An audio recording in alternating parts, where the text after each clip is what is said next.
Anda bisa bayangkan? Dan dahsyatnya, semua nama yang melekat pada sholat itu bukan nama biasa. Kenapa subuh namanya? Kenapa fajar? Kenapa siang bukan sholat nahar? Padahal siang bahasa Arabnya nahar. Kenapa sholat zuhur? Kenapa sore bukan sholat masa, tapi sholat asar? Kenapa maghrib bahkan isya? Isya itu kan sholatnya malam. Kenapa bukan sholat lail, tapi sholatul isya?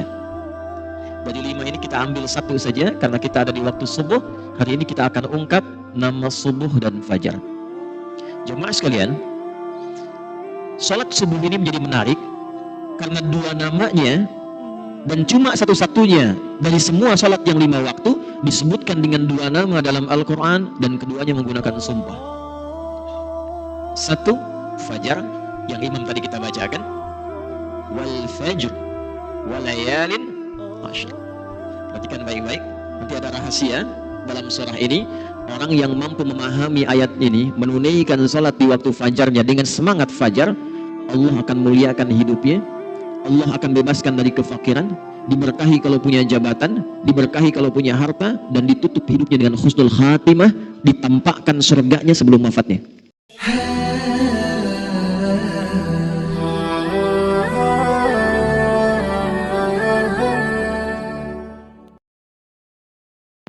Bismillahirrahmanirrahim. Assalamualaikum warahmatullahi wabarakatuh.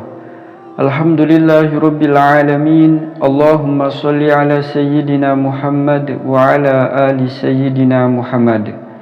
Tidak lupa saya doakan kepada saudara semua dimanapun berada yang sedang menonton video ini, semoga Allah subhanahu wa ta'ala senantiasa memberikan kesehatan, keafiatan, dipanjangkan umur, dimurahkan rezeki, dimudahkan segala urusannya oleh Allah subhanahu wa ta'ala.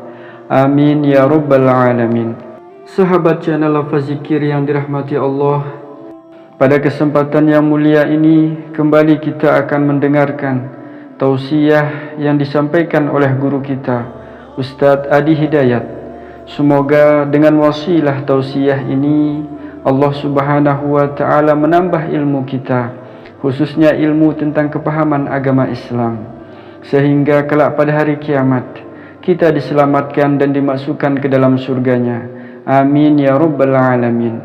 Mari kita simak video tausiah ini hingga akhir. Semoga bermanfaat dan bisa kita amalkan. Jemaah sekalian, mengapa kita harus menunaikan sholat subuh? Mengapa di dalam Al-Quran dari 5 waktu sholat hanya subuh yang diberikan 2 nama dan disebutkan langsung di dalam Al-Quran dengan sumpah? Dan mengapa dengan itu semua para sahabat Nabi sampai berebut untuk menunaikan salat subuh dan berjamaah di masjid, sehingga seorang sosok sepuh yang bahkan matanya sudah tidak bisa melihat, Abdullah bin Abi Ummi Maktum radhiyallahu ta'ala anhu, itu sangat ditekankan oleh Nabi ketika berkonsultasi meminta kelonggaran dalam menunaikan salat subuh. Jadi beliau ini ahli masjid, jeda satu salat ke yang lainnya sering i'tikaf. Maghrib ke isya ditunggu, sehingga nanti saat pulang itu bisa telah sempurna menunaikan jamaah. Zuhur ke asar ditunggu, tapi subuh tidak mudah karena matanya oleh Allah ditutup dari perbuatan maksiat. Ini sering saya tampilkan bahasa halus ini untuk mengarahkan pada diksi yang sering manusia katakan buta. Saya lebih melihatnya sebagai anugerah Allah yang matanya ditutup dari peluang maksiat sehingga ringan hisabnya di akhirat nanti. Anda bisa bayangkan jarak rumah ke masjid itu tidak terlampau dekat. Mata tak bisa melihat. Masjidnya jangan dibandingkan dengan al-musabbihin, jauh dari kemegahan. Tiang-tiangnya hanya pelepah kurma, atapnya itu daun-daun kurma yang kalau panas pasti kepanasan sampai ke dalam, kalau dingin pasti kedinginan, kalau hujan pun itu basah. Karena di antara hadis tentang Lailatul Qadar dalam Sahih Muslim itu, di antara tandanya Nabi melihat dalam mimpi ketika sujud, bangkit dari sujud dan salam, itu terlihat bekas-bekas bagian tanah di keningnya. Konsultasi pada Nabi SAW, ya Rasulullah, aliyya rukhsah, kama qala, ya Rasulullah, boleh enggak saya diberikan toleransi untuk sholat subuhnya? Bisa enggak saya tunaikan di rumah? Kondisinya punya over, mata sulit melihat, pendamping tidak dimiliki, jarak ke masjid juga tidak terlampau ideal, boleh nggak diberikan keringanan saya sholat di rumah? Nabi tidak langsung membenarkan, tapi juga tidak melarang. Yang paling menarik adalah Nabi mengonfirmasikan dengan satu isyarat panggilan salat. Nabi menyampaikan, "Au kama qala, atasma'ul adzan?" Engkau masih mendengar azan tidak? Maka beliau menjawab, "Bala ya Rasulullah." Ya, saya dengar.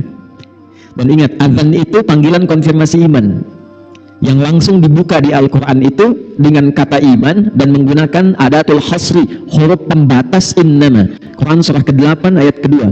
Innamal mu'minuna alladzina idza dzukirallahu wajilat qulubuhum. Orang beriman itu gampang kata Allah mengukurnya.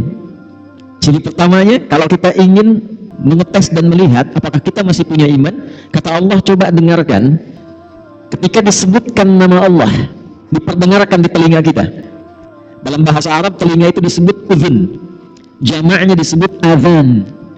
Jadi azan itu bukan sekedar panggilan untuk sholat, tapi azan itu sekaligus diperdengarkan di telinga kita untuk mengonfirmasi apakah dalam perpindahan waktu setiap hari itu, lihat desainnya, setiap perpindahan waktu dalam sehari, subuh baru bangun tidur, pindah ke siang, pindah ke sore, menjelang malam, sampai menjelang tidur, diperdengarkan di telinga kita apakah masih ada getaran iman tidak dalam jiwa kita.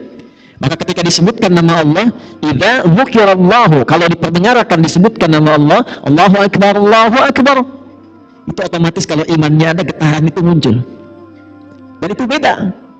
Tidak sama getarannya dengan getaran cinta misalnya. Beda dengan getaran ketika orang Medan di jalan lihat polisi razia itu. Lain. Allahu akbar, Allahu akbar, ya Allah, sudah azan. Nah, itu getaran iman. Atasma'ul adzan, kata Nabi, apakah engkau masih bisa mendengar adzan? Bala ya Rasulullah, saya dengar. Perhatikan kalimatnya. Madumta tasma'ul adzan fa'addiha fil masjid. Selama engkau masih bisa mendengar adzan, berusahalah optimal agar mampu menunaikan subuh itu berjamaah di masjid. Jadi Pak Jamal, gerakan subuh berjamaah itu termasuk sunnah yang dilestarikan sejak era Nabi. 15 abad yang lalu, itu sudah Nabi kuatkan tentang gerakan subuh berjamaah. Pertanyaannya kenapa? Belum pernah dengar kan gerakan zuhur berjamaah? Ya. Di Ustaz di Aceh punya Masjid Arafah khusus untuk subuh. Saya tadi tanya, kenapa nggak ada zuhur Mina, asar Muzdalifah, subuhnya Arafah? Kenapa ada subuh berjamaah? Dan menariknya Abdullah bin Abi Umi Maktum, kalau sekarang misal kita ambil dalam waktu Medan jam 5 misalnya saja ya, 5:02 itu adzan, itu beliau kemudian datang lebih awal 1 jam sebelumnya, rabak jalan, masuk masjid. Biasa yang kita dengar yang adzan itu siapa di zaman Nabi? Bilal bin Rabah. Sejak peristiwa motivasi Nabi itu, peristiwa tentang gerakan subuh, khusus adzan subuh itu Abdullah bin Abi Umi Maktum. Sampai 2 kali adzannya, ya, adzan untuk motivasi supaya siap-siap ke masjid, itu Nabi meminta Abdullah bin Abi Umi Maktum sebelum tiba waktu subuh adzan. Itulah sejarahnya kenapa adzan subuh 2 kali dari Madinah sampai dengan ke Mekah sekarang. Saking pentingnya subuh, cuman subuh yang adzan 2 kali. Plus Jumat kan diantaranya. Tapi yang di era Nabi terjadi itu, di era Nabi itu subuh. Dari sejak itulah kemudian Abdullah bin Abi Umi Maktum adzan sebelum subuh, sekitar 30 menit sebelum subuh. Setelah itu baru kemudian datang jamaah persiapan, barulah Bilal bin Rabah adzan tepat di waktu subuh masuk. Pertanyaannya, mengapa subuh? Ada apa dalam subuh? Dan bagaimana seorang yang menunaikan salat subuh dipandang berhasil salatnya oleh Al-Quran dan hadis-hadis Nabi Muhammad SAW. Ini akan kita bahas di pertemuan subuh ini, dan mudah-mudahan Allah mudahkan kajian kita insyaallah. Nah, jadi yang tadi mukaddimah ya, sekarang kita masuk isinya. Bismillahirrahmanirrahim. Semua ibadah yang kita tunaikan, baik itu salat, zakat, puasa, umrah dan haji, di dalam Islam menariknya itu semuanya ada maknanya. Bukan bacaan biasa, bukan gerakan biasa, dan bukan nama biasa. Kita ambil langsung dalam salat. Ini bukan dari takbir sampai salam, sekedar gerakan, bacaan, salam, tutup, selesai. Salat itu tidak hanya sampai situ. Tapi ternyata dari semua gerakan dan bacaannya itu punya makna. Dan dengan makna inilah Nabi bimbing sahabat-sahabat utama sampai mereka jadi orang hebat di zamannya di semua profesinya. Anda bisa bayangkan, dari sholat saja yang modal pakaian berbisnis itu bisa jadi orang paling kaya di zamannya. Yang saat kami riset secara serius, itu Abdurrahman bin Auf saja dikonversi ke masa kini, asetnya itu sampai 72.000 triliun dari sholat. Itu hanya mengamalkan makna berdiri. Amr bin As itu membawa rombongan dari Afrika Utara, jalan dari Mesir, Libya, Tunisia, Maroko, Aljazair sampai ke Syam di Syria. Itu semua tempat yang dilewati, tidak ada perang, tidak ada paksaan, masuk Islam. Dan dahsyatnya bukan sekedar masuk Islam, tapi tempatnya maju dan berperadaban. Sampai Afrika Utara itu jadi provinsi di masa Musa bin Nusir. Gubernurnya Musa bin Nusir, provinsi. Pangdamnya Tariq bin Ziyad. Dan dengan kehebatan itu, dari Iberia, Andalusia, Spanyol, Portugal, cuma datang minta bantuan, dikirim panglima pada saat itu dengan beberapa pasukan, itu bisa yang paling dahsyat membangun Spanyol, membangun Portugal, Iberia, Andalusia, sampai punya peradaban 7 abad. Itu dari sholat. Anda bisa bayangkan.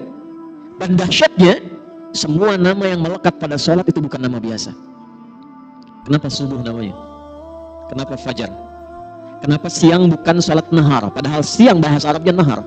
Kenapa sholat zuhur? Kenapa sore bukan sholat masa, tapi sholat asar? Kenapa maghrib bahkan isya? Isya itu kan sholatnya malam. Kenapa bukan sholat lail, tapi sholatul isya? Dari 5 ini kita ambil satu saja, karena kita ada di waktu subuh. Hari ini kita akan ungkap nama subuh dan fajar. Jemaah sekalian, sholat subuh ini menjadi menarik karena 2 namanya, dan cuma satu-satunya dari semua sholat yang 5 waktu disebutkan dengan 2 nama dalam Al-Quran, dan keduanya menggunakan sumpah. Satu, fajar, yang imam tadi kita bacakan, wal fajr walayalin ashr. Perhatikan baik-baik, nanti ada rahasia dalam surah ini. Orang yang mampu memahami ayat ini, menunaikan sholat di waktu fajarnya dengan semangat fajar, Allah akan muliakan hidupnya. Allah akan bebaskan dari kefakiran, diberkahi kalau punya jabatan, diberkahi kalau punya harta, dan ditutup hidupnya dengan husnul khatimah, ditampakkan surganya sebelum wafatnya. 2, di Quran surah ke-81 At-Takwir di ayat ke-18, was-subhi idza tanaffas.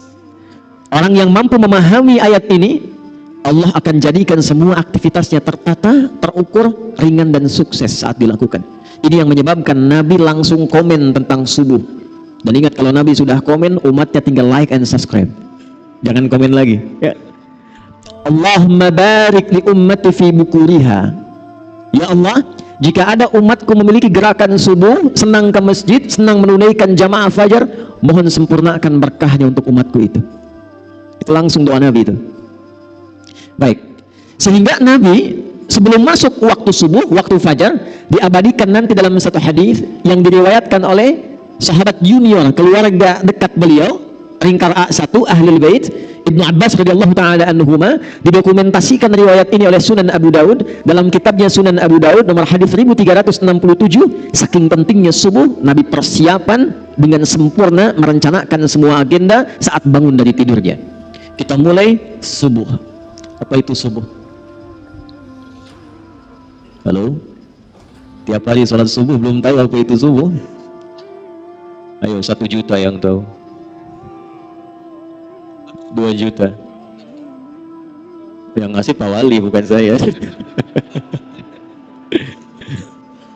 juta. Ini serius.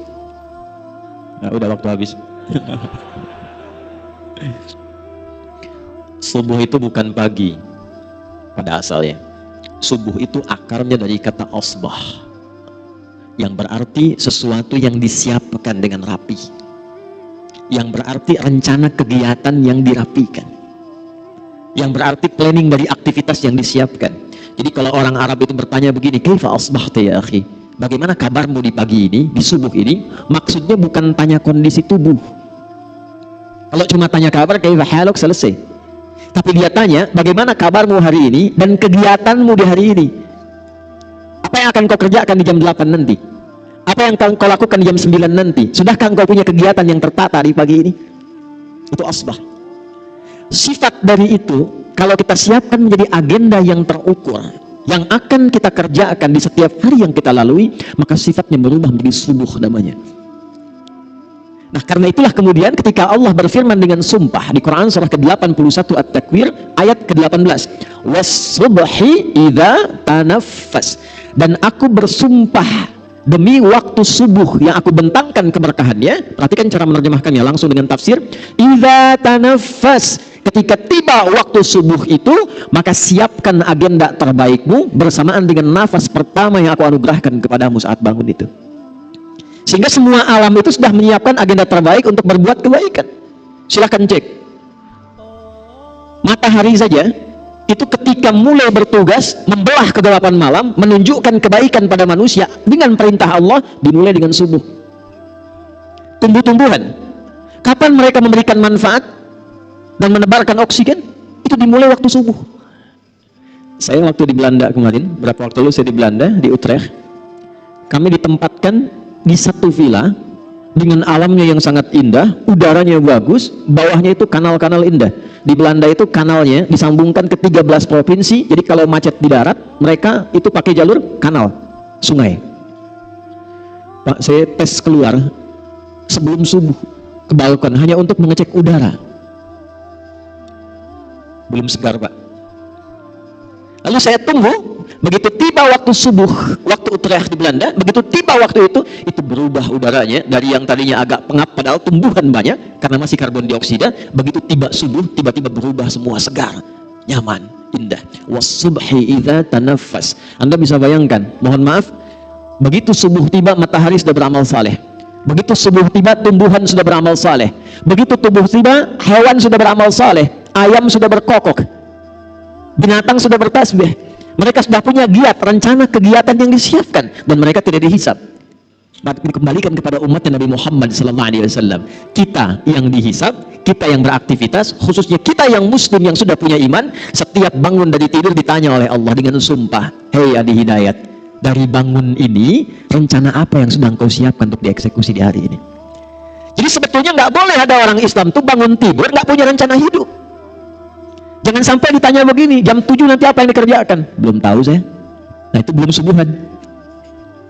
Apalagi bila dilakukan dengan berjamaah. Tidak ada satu pun sahabat-sahabat Nabi yang belajar dengan Rasulullah SAW datang ke masjid menunaikan sholat subuh kecuali mereka sudah punya rencana yang disiapkan untuk dieksekusi hari itu. Awali datang subuhan, rencana apa yang disiapkan di hari ini? Jam 7 ada di mana? Jam 8 kerjakan apa? Jam 12 ada di mana? Itulah subuh. Itulah sebabnya mereka berangkat menunaikan aktivitas dari masjid, Pak Musa. Itu rahasianya kenapa tunggu syuruk. Dan itu rahasianya mengapa syuruk itu sampai dijamin oleh Nabi, itu pahalanya senilai dengan umrah dan haji. Tapi bukan sudah umrah dan haji ya, awas jangan dipotong nih videonya nih. Bukan sudah umrah dan haji, jangan sampai ditanya mau kemana, musabihin, ngapain? Haji. Awas ya, awas nih, karena beberapa tempat nih sudah bergeser itu ya. Awas. Kenapa begitu besar pahalanya? Lihat kalimatnya di hadisnya. Man shallal ghadata fil jama'ati. Siapa yang mau bergerak menunaikan salat subuh berjamaah. Thumma yaqudu yadhkurullah. Lalu dia setelah subuh itu duduk berzikir kepada Allah. Nanti kita lihat rahasia zikir itu apa. Dia duduk berzikir kepada Allah. Thumma yusalli rak'ataini, kemudian dia menunaikan salat 2 rakaat fi bidayatid duha. Saat tiba awal duha. Awal duha itu matahari naik melewati tempat terbitnya masyrik, lalu dia bergeser. Pergeserannya disebut isyraq, sifatnya disebut syuruk. Karena itu syuruk itu adalah awal duha. Duha itu punya 3 waktu, awal duha, pertengahan duha, akhir duha, dan rakaatnya bisa berbeda. Awal duha itu kata Nabi cukup 2 rakaat. Jadi jangan terlampau soleh. Boleh lebih dari itu, boleh, tidak ada masalah, tapi intinya di 2 ini. Fakana alaihi ka ajri hajjin wa umratin. Kalau ada orang sholat subuh, lalu setelah itu dia berzikir, duduk, kemudian dia tiba waktu syuruk sholat 2 rakaat, itu baru bangun mau berangkat beraktivitas, dituliskan oleh malaikat, diperintahkan oleh Allah, tuliskan dia punya pahala senilai haji dan umrah. Lalu disebutkan oleh Nabi, sempurna, sempurna, sempurna. Kalau ada kata sempurna, sempurna, artinya masih ada nanti umat yang bertanya, masa sih? Ditegaskan di akhir kalimat, Nabi sudah tahu itu. Mungkin ada yang bertanya, masa iya sih dapat haji dan umrah pahalanya? Maka Nabi sebelum ditanya, sebelum orang meragukan, kata Nabi, sempurna, sempurna, sempurna. Jangan pernah ragu. Pertanyaannya, zikir apa yang disiapkan dari subuh ke syuruk itu? Itulah jawaban yang didapatkan di Sunan Abu Daud, nomor hadis 1367. Imam Abu Daud nama aslinya Sulaiman, dari Sijistan. Dikenal dengan Sulaiman As-Sijistani, tapi cintanya kepada hadis begitu luar biasa.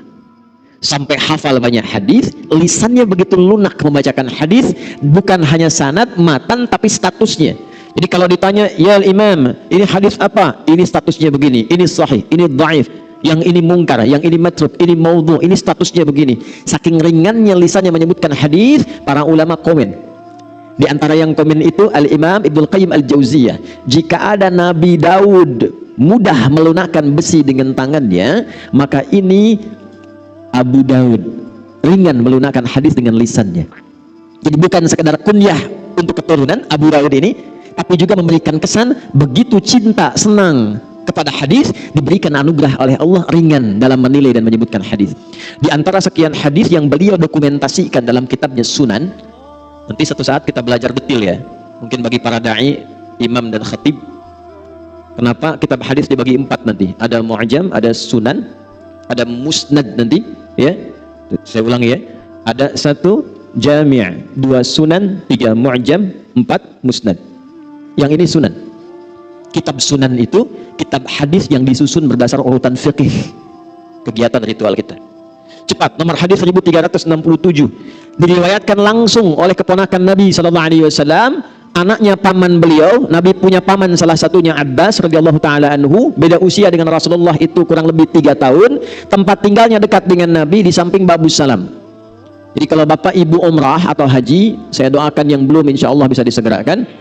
Tidak cukup dengan amin, nabung dari sekarang ya. Ini saya lupa tadi mulai nih, mohon maaf nih ya, saya tidak terafiliasi dengan politik praktis. Saya ini ulama mendoakan untuk semua sehingga semua punya bimbingan dari Allah Subhanahu wa taala. Cuma masalahnya sekarang saya kadang kesulitan memilih kata, termasuk saat di luar negeri. Saya mohon ya, ini kalau kita nanti mendapat kata, niatkan untuk ibadah, tidak untuk yang lain. Jadi aminnya amin spiritualis, bukan amin politis ya. Sudah. Ini kajian kita, kajian subuh. Sebab sekarang ini saya ke Kuwait kemarin, saya dapat cerita, Ustadz, ini eksesnya luar biasa. Orang tahiyat tadinya begini, sekarang jadi begini kan. Begini. Nggak boleh, jangan sampai terjadi itu. Ya. Satu tempat kita imami salat ghairil maghdubi alaihim waladdallin. Diam. Itu karena ada yang beda, nggak keluar suaranya.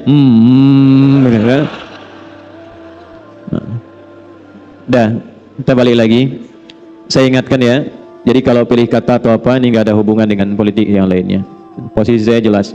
Saya mendoakan dan memberikan bimbingan. Ulama itu paku bagi bangsa. Supaya semua dapat hidayah. Kita nggak tahu siapa yang Allah pilihkan. Diam. Kalau nggak, saya selesai. Ya, saya serius. Karena ini masjid untuk ibadah. Niat kita kesini untuk ibadah, bukan yang lain. Kalau mau politik di luar. Ingat ya. Saya ingin semua diikhlaskan oleh Allah, sehingga siapapun yang terpilih Allah tetapkan, diberikan hidayah oleh Allah Subhanahu wa taala. Ya. Ibnu Abbas. Abbas itu tempatnya di belakang pintu As-Salam, Babus Salam. Jadi kalau umrah haji dari Zamzam belok ke kanan, nggak langsung lewat pintu 1, belok ke kanan. Tandanya sampingnya ada bukit yang ada istana raja di atasnya. Lurus terus sampai ujung. Begitu belok ada pos security, CCTV 1 warna putih yang jaga 2 orang. Lurus kanannya ada kipas angin tuh, sampai ujung ada 35 kipas angin. Saya udah hitung tuh ya. Sebelah kiri persis turun ke bawah itulah pintu Babus Salam. Itu rumah kediamannya Abbas. Di sampingnya ada pintu Babun Nabi, namanya Gate Nabi. Itu rumah kediamannya Sayyidah Maimunah, di antara istri Nabi SAW, dan bibinya juga Abdullah bin Abbas. Abbas punya 2 orang putra, satu Fudail yang sulung, yang bungsu namanya Abdullah bin Abbas. Nah, Abdullah kecil ini disiapkan oleh pamannya Nabi Abbas ini untuk khusus belajar dari Nabi. Investasi. Kenapa? Karena Abbas ini pengusaha, Pak, pedagang. Kegiatannya sibuk, Tapi maaf, sesibuk-sibuknya itu akhir pekan atau waktu luang masih bisa ngaji dengan Nabi. Sehingga saat Nabi meninggal, itu beliau sudah hafal 200 hadis. Kalau Quran gampang, hadis tak mudah. 200 hadis. Tapi beliau berpikir, mesti ada yang dibanggakan di keluarga saya, karena nanti di akhirat, di antara satu anggota keluarga itu, ada yang diperintahkan oleh Allah untuk memberikan syafaat kepada orang tua dan keluarganya. Itu yang harus Anda siapkan. Jadi kalau bangga dunia, biasa, masuk alam kubur, almarhum. Tapi di akhirat nanti, itu abadi sifatnya. Ada anak-anak tertentu yang disiapkan oleh orang tuanya, itu langsung menggandeng bapak ibunya, keluarga di belakangnya, dan diperkenankan oleh Allah, masuklah ke dalam surga lewat tamannya yang indah, sampai naik ke tingkat tertinggi. Itu ada di Quran surah 13, Ar-Ra'd, ayat 23-24. Jannatu adni yadkhulunaha wa man salaha min abaihim wa azwajihim wa dzurriyyatihim wal malaikatu yadkhuluna alaihim min kulli bab salamun alaikum bima sabartum fa ni'ma uqbad dar. Paham? Tidak. Jannatu adni yadkhulunaha, nanti di hari kiamat kata Allah, ada orang-orang yang aku mintakan cepat masuk surga. Jangan sibuk saat hisab, cepat masuk surga. Padahal suasana hisab itu begitu mencengangkan, sampai orang-orang itu berusaha minta syafaat, gelisah, gemuruh. Tapi ada satu keluarga besar yang kata Allah langsung masuk surga. Yang hebatnya, surga kan 8 pintu, 8 tingkatan. Itu diminta masuk lewat tengah-tengah, di tempat yang paling indah tamannya, lalu diperintahkan gandeng bapak ibumu yang soleh itu, yang telah menyiapkan engkau menjadi pemimpin keluargamu pada saat ini. Wa dzurriyyatihim, gandeng keluargamu di belakang, pasanganmu, keluargamu. Perhatikan kalimatnya. Begitu dia mulai masuk, diperintahkan malaikat oleh Allah, malaikat semua berdiri di setiap depan pintu surga yang dijaga dan ucapkan selamat kepada keluarga besar ini. Maka malaikat masuk dan berdiri di setiap pintu surga. Wal malaikatu yadkhuluna alaihim min kulli bab salamun alaikum bima sabaratum. Ucapan selamatnya, selamat keluarga besar karena Anda telah sabar meniti jalan ke sini saat di dunia. Sabar. Saat turun ayat ini dibaca oleh sahabat. Di antara yang baca dengan sempurna itu paman Nabi SAW. Beliau seorang pedagang, beliau pekerjaannya sibuk, kadang juga merantau, walaupun sesekali masih ikut kajian Nabi. Tapi kalau saya boleh cuma hafal 200, anak saya mesti lebih dari saya. Bapaknya nggak hafal Quran, anaknya mesti hafal. Bapaknya mungkin bukan ahli fiqih, tapi satu di antara anak saya mesti menjadi ahli fiqih. Maka disiapkanlah Abdullah kecil ini yang usianya dari sejak dini 2 tahun, 3 tahun disimpan di majlis Nabi. Ketika anak ini dari kecil disimpan di majlis Nabi, tumbuhlah cintanya pada Rasulullah SAW. Kemana-mana ikut Nabi, penasaran dengan Nabi. Di antara saking penasarannya, beliau ingin tahu bagaimana bangun tidurnya Nabi sebagai persiapan subuh. Jadi hadis ini diriwayatkan oleh anak kecil yang belum balik, saking cintanya dengan Nabi. Dan kelak nanti ketika Nabi meninggal, bapaknya Abbas tadi, bapaknya Abdullah hafal hadis 200, anaknya hafal 2000 hadis. Di antara hadis yang beliau hafalkan adalah apa yang akan saya bacakan ini. Qala an Ibnu Abbas radhiyallahu taala anhuma qala, hadis riwayat Ibnu Abbas. Ini tolong catat baik-baik ya, ini rumus dalam hadis. Kalau Bapak Ibu teliti baca hadis, kalau ada jasa ayah kepada anak dalam mendidik, itu nama anak nggak pernah disebutkan dalam riwayat hadisnya. Yang disebutkan bapaknya. Pernah dengar Ibnu Umar? Pernah dengar Ibnu Abbas tadi? Yang kita tahu kan Ibnu Abbas, Ibnu Umar. Nama aslinya siapa? Ibnu itu anak laki-laki, Umar anak laki-lakinya Umar. Ibnu Abbas anak laki-lakinya Abbas. Nama anaknya nggak disebut, Abdullah nggak disebut. Kenapa? Untuk memberikan petunjuk pada umat di masa depan. Nih, ini seorang bapak hebat, seorang ibu hebat, bisa mendidik anaknya sampai sukses. Kalau anak sukses, bapak ibunya ikut dalam namanya. Bukan cuma pahalanya, tapi namanya pun akan dikenang. Ada anak pesantren hafal Quran, ngimami subuh misal di Masjid Al-Musabbihin, bacaannya bagus. Yang ditanya pertama kali, anak siapa tuh? Anak siapa? Maka kalau bapak ibu ingin dikenang, jadi orang hebat, melintasi zaman, bukan cuma saat ini, 10 tahun ke depan masih orang tahu, 20 tahun ke depan masih orang tahu. Di akhirat namanya diviralkan oleh Allah, panggil lewat malaikat. Apa yang harus disiapkan? Investasikan satu di antara anak itu menjadi anak yang baik, yang dekat dengan Allah Subhanahu wa ta'ala. Maka Ibnu Abbas mengatakan dari hasil pendidikan ayahnya, perhatikan kalimatnya, Kana Nabi sallallahu alaihi wasallam, adalah kebiasaan Nabi sallallahu alaihi wasallam jika bangun di malam hari sebagai persiapan subuhnya. Fajalasa, duduk dulu. Kata Ibnu Abbas tuh kalau beliau tuh bangun tengah malam lebih sedikit atau pas atau kurang sedikit. Saya konversikan ke waktu Indonesia, kurang lebih patokannya jam 2 lah. Lewat sedikit, mungkin 2/4, setengah 3, atau kurang sedikit setengah 2. Itu kebiasaan Nabi bangun. Jadi saking pentingnya subuh, disiapkannya oleh Rasulullah bangunnya sebelum subuh. Saking pentingnya subuh. Dan jadi kebiasaan, kata Ibnu Abbas. Apa yang dilakukan oleh Nabi? Maka saat bangun itu beliau duduk dulu. Ini sunnah. Jadi bukan bangun langsung baca doa, bukan. Ya, bangun tuh duduk dulu. Dalam duduk itulah dibiarkan dulu darah mengalir, tenang dulu. Yang kedua, famasaha biyadihi min athari naumi. Beliau kemudian menggunakan bagian tangannya yang bersih untuk menghilangkan bekas kantuknya.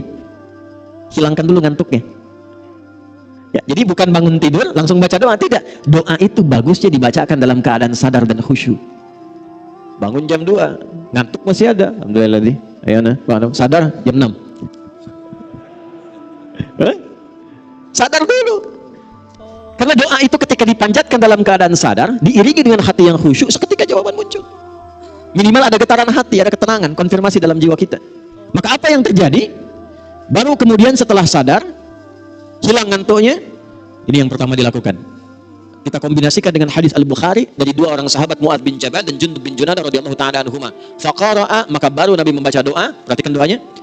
Alhamdulillahilladzi ahyana ba'dama amatana wa ilaihin.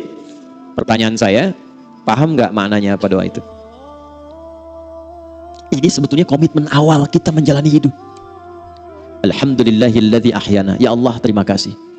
Hamba memujimu dan bersyukur padamu yang telah memberi kesempatan hamba hidup di hari ini. Walaupun engkau bisa wafatkan hamba dalam tidur tadi, namun engkau perkenankan sesuai dengan ajal yang telah engkau tetapkan. Terima kasih ya Allah, diberikan kesempatan hidup lagi di hari ini. Alhamdulillahilladzi ahyana ba'dama amatana. Ini kuncinya. Wa ilaihin nusyur. Hamba berjanji ya Allah, hari ini akan mencari bekal terbaik dalam hidup supaya siap saat pulang.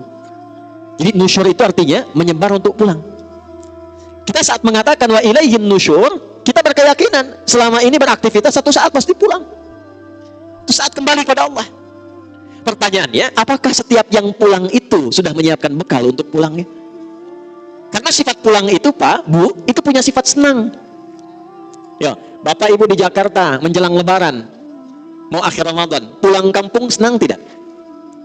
Pulang ketemu keluarga senang tidak? Senang itu pulang kalau ada bekal.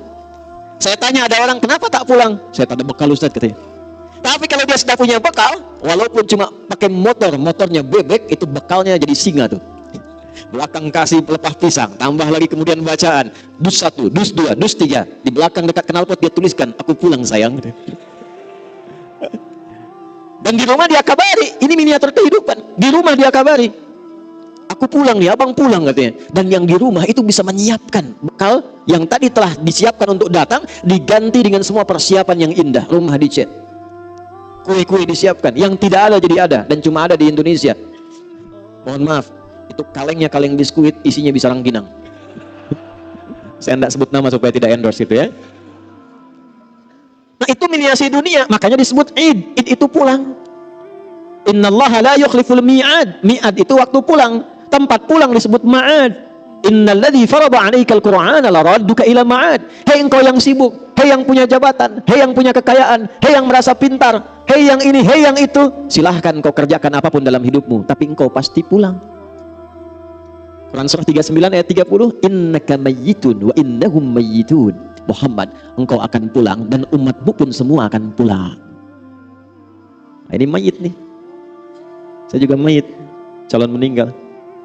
Ya, antum mayit nih, meninggal tuh, meninggal. Waktunya bisa beda-beda, bisa antum duluan, saya belakangan bisa. Atau dibalik, balik bisa terjadi, saya belakangan antum duluan bisa. Bisa. Kan mungkin saja terjadi ya. Ya. Balik itu. Apa yang Nabi siapkan supaya kita beraktivitas menjelang pulang? Itulah yang Nabi bacakan, faqara khawatim surah Ali Imran. Ini persiapan sebelum subuh. Di sini kita akan fokuskan bahasan kita. Maka Nabi menunjukkan, siapkan bekal dari 11 ayat terakhir surah Ali Imran. Itu kunci menjalani semua aktivitas hidup setiap hari. Saking pentingnya ayat ini, dibacakan setiap hari oleh Nabi saat bangun tidur, dan disiapkan untuk dieksekusi setelah keluar dari masjid sholat subuh. Inna fi khalqis samawati wal ardi wa ikhtilafil laili wan nahari la ayatil liulil albab. Fokus. Alladzina yadhkuruna Allaha qiyaman wa qu'udan wa 'ala junubihim. Masih ingat tadi setelah salat subuh zikir menunggu syuruk kan? Dijawab di ayat ini, alladzina yadhkuruna Allaha qiyaman wa qu'udan wa 'ala junubihim wa yatafakkaruna fi khalqis samawati wal ard. Rabbana ma khalaqta hadza batila subhanaka faqina adzabannar. Belum selesai. Rabbana innaka man tudkhilin nar faqad akhzaita wa ma lidh-dhalimin min ansar. Belum selesai. Rabbana innana sami'na munadiyan yunadi lil imani an aminu bi rabbikum fa'amanna. Rabbana faghfir lana dhunubana wa kaffir 'anna sayyi'atina wa tawaffana ma'al abrar. Rabbana wa atina ma wa'adtana 'ala rusulika wa la tukhzina yaumal qiyamah innaka la tukhliful mi'ad. Sampai sini saja, sampai pulang. Ini saking pentingnya kita bacakan 17 kali dalam sehari, di setiap waktu sholat fardu. Jadi gambaran kurikulum hidup ini yang kita kerjakan setiap hari, kita minta sama Allah dijaga istiqamah 17 kali dalam sehari. Anda bayangkan. 1. Inna fi khalqis samawati wal ardi wa ikhtilafil laili wan nahari la ayatil liulil albab. Saya cepat terjemahkan langsung dengan tafsir. Orang cerdas itu, orang pintar itu, orang yang paham esensi sesuatu, dia tidak akan hanya menikmati hidup menatap langit dan menjalani kehidupan di bumi saja. Lihat langit indah, jalan-jalan, nikmati aktivitas di bumi. Tidak. Orang cerdas, orang pintar yang tahu inti kehidupan itu, inti sesuatu, itu disebut lub namanya. Tahu kelapa? Oh. Jadi Pak Wali itu, Pak Ijek, Pak Bobi, kemarin saya makan satu tempat di sini ada kelapa, tapi kelapanya Thailand. Kenapa nggak ada kelapa Medan? Ya? Saya makan di Medan, kelapanya kelapa dari Thailand. Nanti ada hadis Nabi di ujung saya ingatkan tentang kondisi masa depan yang perkembangan teknologi semakin cepat. Supaya nggak lompat-lompat, saya urutkan dulu. Kelapa itu ada kulitnya nggak luarnya? Serabut ya. Setelah ketemu serabut, ketemu apa? Batok kelapa. Setelah ketemu batok, ketemu apa? Ada dagingnya ya. Nah, lalu air, kalau kita lihat kelapa di dalamnya itu kan ada daging halus tuh ya. Itu yang paling enak kan? Itulah lub namanya. Inti sesuatu, inti kelapanya, lub. Jamaknya disebut albab. Ada orang yang kalau disebutkan sesuatu paham, oh ini intinya, arahnya ke sini. Itu ulul albab. Tapi ada orang yang dijelaskan sekali belum paham, 2 kali baru paham, daging kelapa. 2 orang disebutkan, yang satu paham, yang satu 3 kali belum paham, batok kelapa. Disebutkan sesuatu, diarahkan, berjam-jam diberi arahan, nggak mau paham, serabut itu namanya. Dan biasanya yang sering kejebak dengan serabut kelapa itu monyet. Coba lihat monyet tuh, sering kejebak dengan serabut kelapa. Jadi bedanya hewan dengan manusia, manusia itu didesain oleh Allah inti otaknya itu dan inti hatinya untuk cerdas dan pintar. Tidak ada manusia bodoh, cuma di lagu. Ada band yang bandnya sudah nggak ada. Gak ada manusia bodoh, semua manusia diciptakan Allah pintar. Nah, tingkat tertinggi yang pintar itu disebut oleh Al-Quran dengan ulul albab. Siapa ulul albab ini? Tingkat tertingginya yang paham tugas dia dalam menunaikan kehidupan di bumi untuk pulang ke akhirat.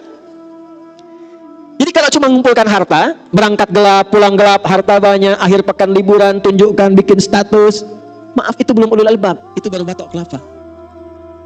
Karena jahiliyah pun banyak begitu. Kalau cuma berebut, itu dapat kedudukan, berebut sampai naik tingkat tertinggi, bangga dengan itu, pasang baligo besar-besar, hanya untuk mendapat kedudukan, bukan untuk menggunakannya pada yang baik, itu baru batok kelapa. Karena jahiliyah itu banyak mengerjakan demikian. Ketika Al-Quran turun dan ingin merubah orang-orang Islam menjadi orang pintar, orang bermanfaat, orang berbahagia, orang sukses, maka turun ayat. Orang pintar itu orang yang paham esensi kehidupan, untuk apa dia ada di dunia, dan bagaimana dia cara pulang meninggalkan dunia. Maka apa yang dia lakukan? Alladzina yadhkuruna Allah. Maka dia berkonsultasi, tersambung kepada pencipta langit dan bumi. Ya Allah, kenapa saya diciptakan? Apa tugas saya?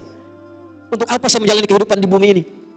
qiyaman wa qu'udan wa 'ala junubihim. Ya Allah, berikan pedoman pada saya saat saya berdiri, jalan, lari, apa yang harus saya kerjakan. Saat saya duduk, bagaimana saya harus lakukan. Saat saya tiduran pun bagaimana tidur yang baik.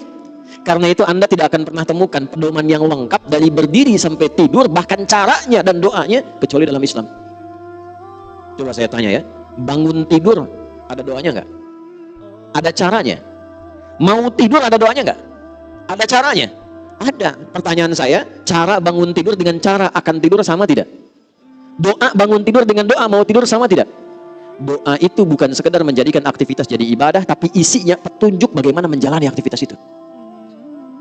Ini perkara minum nih. Ini langsung saya contohkan ya. Perkara minum. Di Islam tuh sampai diatur. Bagaimana cara minum yang baik? Idza quddimat ta'am.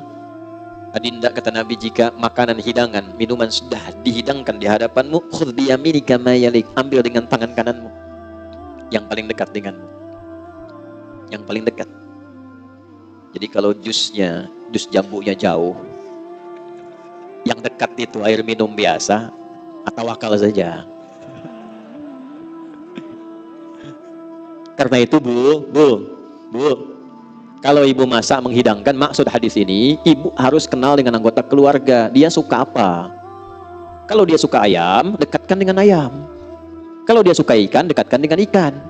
Jangan dia suka ayam, di depan dikasih jengkol. Sehingga jauh dia ngambil ayam. Saya punya teman orang India, orang Pakistan, saat di Tripoli. Qadarullah kan kalau kita makan di piring besar itu Pak. Ya, makan sama-sama.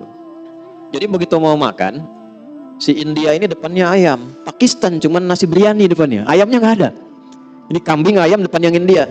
Pakistan pinter, diajak ngobrol yang Indianya, bla bla bla bla, dia putar piringnya begini pelan-pelan tuh. Begitu ayamnya sudah di depan dia, kambingnya depan dia, dia mau siap makan. Rupanya India pun putar. India pintar, dia bilang sama kawannya Pakistan, ya akhi, urid dunya ila qurratiha. Kawan, kita kembalikan dunia pada porosnya. Dia putar lagi tuh. Kita kembalikan dunia pada porosnya. Ya. Maka apa yang dilakukan pertama kali? Allah bimbing kami. Seperti apa kami beraktivitas? Perhatikan kalimatnya. Kalau engkau terkoneksi dengan Allah secara baik, maka tidak ada kegiatanmu satu pun kecuali dibimbing oleh Allah. Bimbingan itulah yang datang lewat doa. Sehingga semua doa kita itu beda-beda. Itu ada isinya. Ambil yang paling dekat dengan kita, lalu samillah, sebut nama Allah. Bismillahirrahmanirrahim. Ada seorang ulama kita itu nggak mau viral dan jarang ketemu orang. Itu kalau sudah menghadapi makanan minuman, beliau itu memakai pakaian terbaiknya, nggak pernah pakai kaos oblong. Makanan. Lalu sisir yang rapi. Setelah itu baru dinikmati. Muridnya lihat berapa kali selalu begitu. Ketika ditanya, ya Syekh, Tuan Guru, kenapa engkau ketika mau makan minum tampilanmu begitu rapi? Kata beliau, bukan karena makanannya, tapi saya berterima kasih dan bersyukur kepada Allah yang telah memberikan anugerah rezeki itu kepada saya. Jadi saat saya makan, saya merasa Allah mengawasi saya bersyukur dengan semua itu. Sebut nama Allah, Bismillahirrahmanirrahim. Di semua aspek. Nah, sebelum kita mengeksekusi itu, wa yatafakkaruna fi khalqis samawati wal ardh. Siapkan tafakkur. Apa itu tafakkur? Tafakkur itu merencanakan dengan pikiran kita, menyiapkan agenda yang terstruktur, dibimbing oleh akal kita. Mau dikerjakan apa? Berdiri, duduk, dan tiduran di hari itu. Susun agenda. Mau bangun jam berapa? Pagi ada di mana? Siang mengerjakan apa? Malam mau istirahat jam berapa? Orang pintar itu dia susun agendanya. Bagaimana saat ia kerjakan ini tersusun dengan rapi, lalu kemudian dia niatkan pekerjaan itu untuk mencari bekal pulang. Itulah ulul albab. Ya, ada pedagang pengusaha di sini. Saya mau tanya, Anda usaha itu untuk apa? Hah? Dapat harta. Bagus, memang betul begitu. Gak usah takut ya. Kalau sudah dapat harta mau apa? Kaya, umroh. Boleh, gak apa-apa. Lihat baik-baik nih, lihat baik-baik. Kalau cuma kita mencari harta untuk kebutuhan dunia, itu umum, sah-sah saja. Dan di Quran ada ayatnya, Al-Baqarah ayat 200. Wa minan nasi may yaqulu rabbana atina fid dunya. Bukan, kalau belum hafal diam dulu. Wa ma lahu fil akhirati min khalaq. Ada orang-orang itu yang hidupnya lelah dia untuk mencari dunia, untuk dunia aja, tapi akhirat gak dapat apa-apa. Nah, yang ideal itu ada orang yang dunianya dia bahagia, akhiratnya pun dia mulia. Dunia sukses, kaya, punya kedudukan, ilmu luas, luar biasa. Akhiratnya pun luar biasa, juara dia. Itulah ayat 201 yang sering kita hadirkan dalam doa.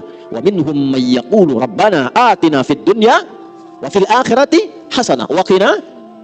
Sukses dia, bahagia dia. Nah, bagaimana cara mengonversi itu? Pertama, lihat pesannya, langsung diterapkan oleh Nabi lewat bahasa Quran tadi. Was-subhi idza tanaffas. Kalau sudah menjelang subuh, malam-malam itu siapkan dulu. Apa rencana besok? Karena itu Nabi itu sebelum tidur, itu yang dilakukan evaluasi dulu. Tadi kerjakan apa seharian ini? Oh iya, saya ke masjid misalnya, jamaah. 5 kali jamaah enggak? Ke masjid enggak? Baca Quran enggak? Besok saya siapkan. Kalau tadi 3 kali saya ke masjid, besok 5 kali saya ke masjid. Siapkan. Masjid pertama Al-Musabbihin, masjid kedua A, masjid ketiga B, masjid ketiga, terus sampai dengan Isya. Jamaahnya di mana? Pekerjaannya apa? Ukur semua. Siapkan. Begitu sudah siap, begitu sudah baik, itulah yang disebut dengan tafakkur. Wa yatafakkaruna fi khalqis samawati wal ardh. Rabbana ma khalaqta hadza batila. Kalau semua orang begitu, enggak sia-sia pekerjaannya. Ya, maaf, silahkan, kata Allah silahkan, Anda tugasnya di udara, yang pilot, ada pramugari, ada macam-macam, nggak dilarang jadi pilot, silahkan, jadi astronot silahkan. Yang penting itu jadi pilot yang terukur, jadi astronot yang punya rencana yang baik, siapkan dari sekarang. Anda tugas di lautan, silahkan, ada nelayan misalnya, ada bakamla jaga, silahkan.